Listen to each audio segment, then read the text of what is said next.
600 years later, there are 2 million Israelites living in Egypt.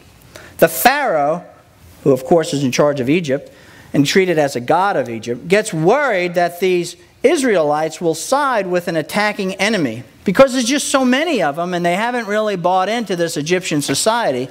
So he gets a little iffy on them and he says, here's what we're going to do, is we're going to make all of these Israelites slaves throughout Egypt.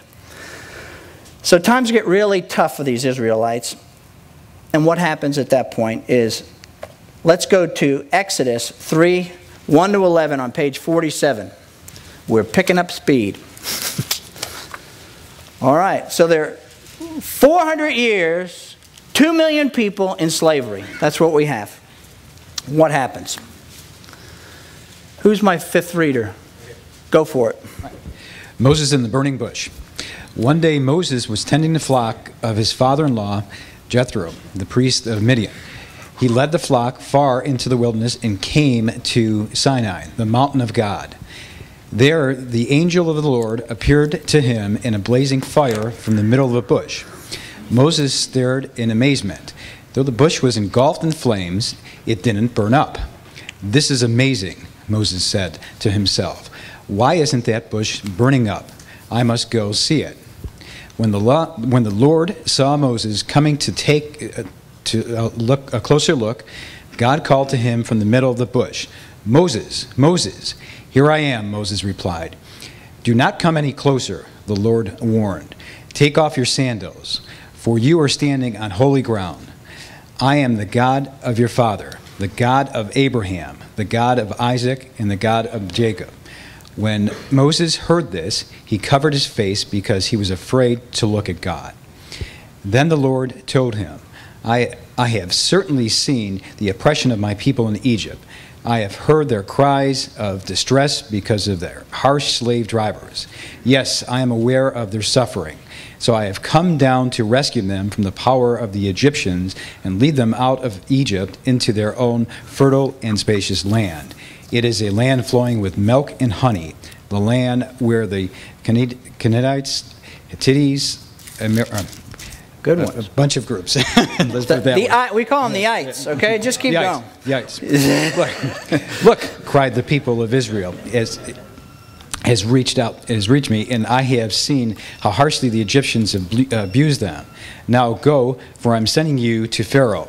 You must lead my people Israel out of Egypt. One more. But Moses protested to God, "Who am I to appear before Pharaoh? Who am I to lead the people of Israel out of Egypt?" All right. Thank you. What you'll find is that this is the burning bush experience. You've heard this expression too, right? What do you need? A burning bush in order to... This is the burning bush experience, and this is how he gets Moses' attention. And he chooses Moses to be the leader of the Exodus. In other words, the escape from slavery out of Egypt. And the promise was, you will leave Egypt and you will be a nation of great wealth. That was the promise. So, what's great is as part of this dialogue, you really need to read this dialogue someday, because it's not like Moses gets called by God at the burning bush thing and he goes, "Oh, how cool is this? I'll do anything you tell me to do." He's like, push back, push back, push back. Not me, not me, not me, not me. Give an excuse after excuse. Great. Finally, he says, well, okay, so I'm going to go to these Israelite leaders. How am I going to tell them that I'm coming out of nowhere and that I'm supposed to lead them? How are they going to believe that? And God actually names himself. If you would just turn the page and go to chapter 3, verse 14 and 15, this is interesting. God names himself really for the first time here in the Bible. He says, God replied to Moses, when you go to these guys, tell them, "I am who I am. Say this to the people of Israel, I am has sent me to you." God also said to Moses, "Say this to the people of Israel, Yahweh, the God of your ancestors, the God of Abraham, the God of Isaac, and the God of Jacob have sent you." So he names himself. Really interesting. He is the I am. How powerful. And Yahweh. Now, we're not going to go through all the plagues, but there were 12 plagues in Egypt. And these plagues basically was God showing his power over the gods of Egypt. So he picked off one god at a time so that the Egyptians as well as the Israelites knew how powerful the one and only true God is. And the reason they had the plagues is Moses would go to Pharaoh and he'd say, hey, listen, you need to let us all go. So I'm not going to let you go. Are you out of your mind? He says, you're all our slaves. You're running the place. Well, what happens is, by the 12th plague, which is really horrible, it's the plague of the firstborn. So God sends an angel of death over Egypt, and the firstborn in every household dies that night. Imagine what that would look like if that happened in Atlanta in mass like that. Incredible.